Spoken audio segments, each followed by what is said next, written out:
श्याम, ऐसी आशा करता हूँ कि आप सभी लोग आनंदित और कुशल मंगल से होंगे, स्वस्थ होंगे। मौसम बदल रहा है तो प्रश्न ये आया, जो सबसे महत्वपूर्ण प्रश्न है कि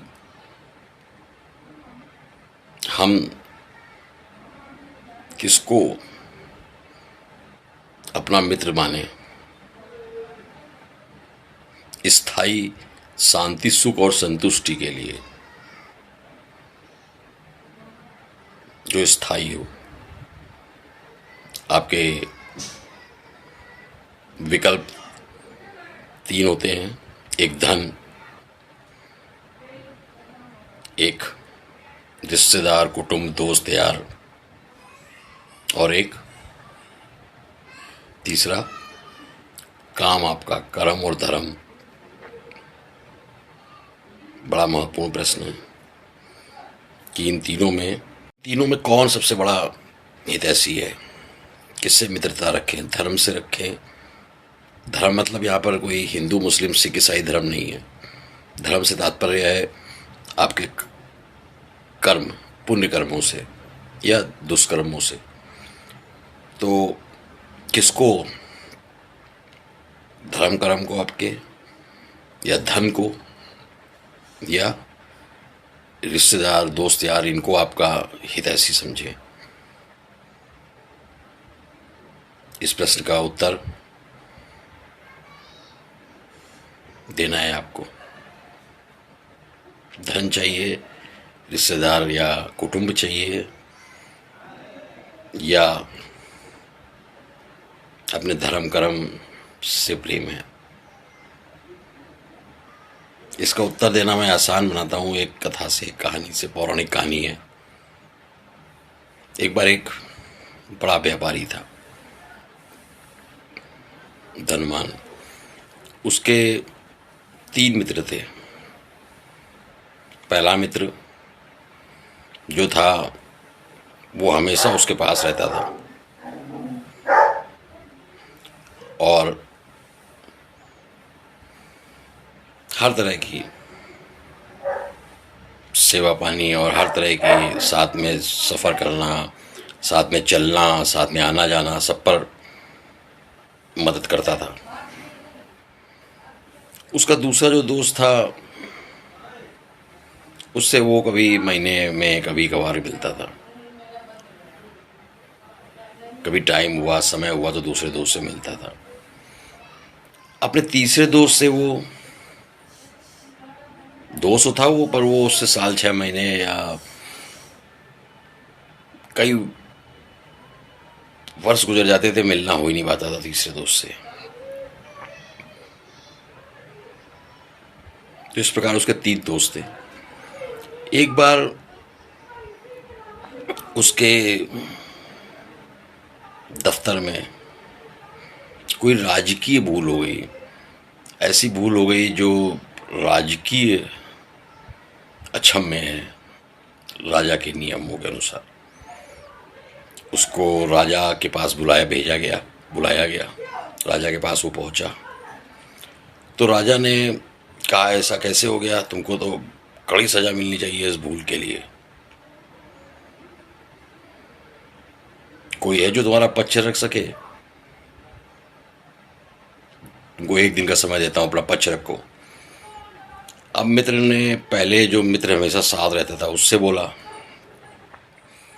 उसने कहा, मैं अगर राजा के पास जाऊंगा तो मेरी बड़ी बदनामी होगी।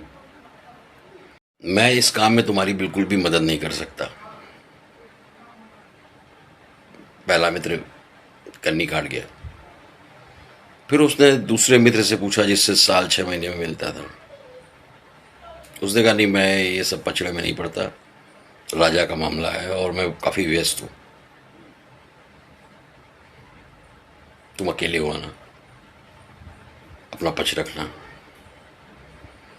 फिर उसने तीसरे, जिससे कभी नहीं मिलता था, 2-2, 3-3 साल नहीं मिलता था, उससे कहा कि ऐसी ऐसी समस्या है, राजा के सामने पक्ष रखना है मेरा, कि मुझसे भूल हुई है और मैं ऐसा नहीं हूँ। तीसरे ने, वैसे तो उसको, व्यापारी को लग रहा था कि तीसरा भी ऐसे ही कह देगा, नहीं कन्नी काट जाएगा।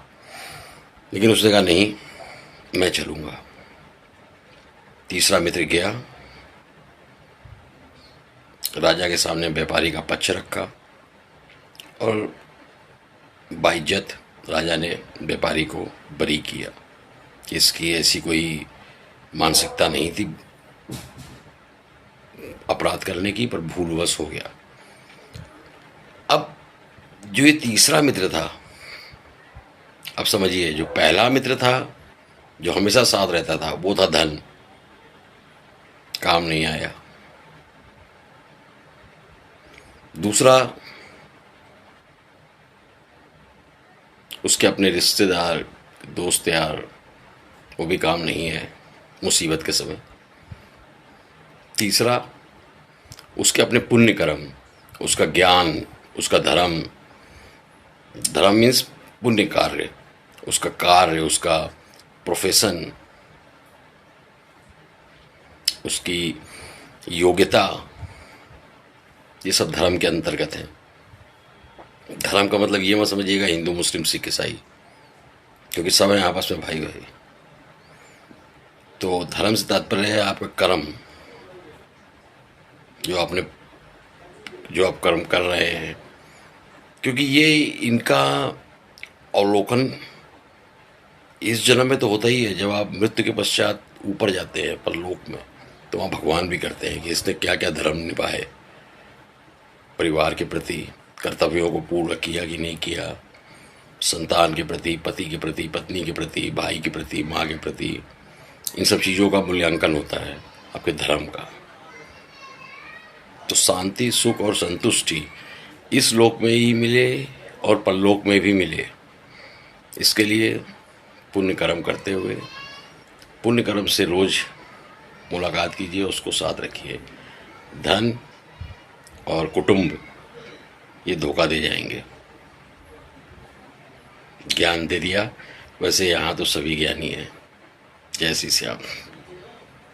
ज्ञान मत बांटिए, यहाँ सभी ज्ञानी हैं।